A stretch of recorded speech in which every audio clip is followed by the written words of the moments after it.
তুমি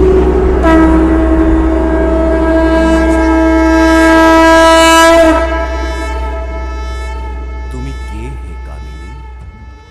শঙ্খনাদ করে স্বয়ং মহিষাসুরকে যুদ্ধে আহ্বান করছো। তোমার এই সৌন্দর্য কি মায়া, নাকি সত্যিই তুমি যুদ্ধের উপযুক্ত? আমি সেই মায়া যার ছায়ায় এই ত্রিভুবন মোহিত।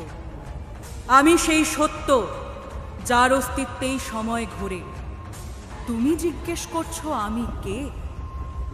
শোনো মহিষাসুর, আমি আদ্যা শক্তি, জন্মের পূর্বের অস্তিত্ব, মৃত্যুর পরের রূপ। আমি সকল তেজের জননী। তুমি যে তেজে গর্ব করো, সে তেজও আমারই দান। দুঃসাহসী মূঢ়মতি নারী, তুমি আমার সম্মুখে, স্বয়ং মহিষাসুরের সম্মুখে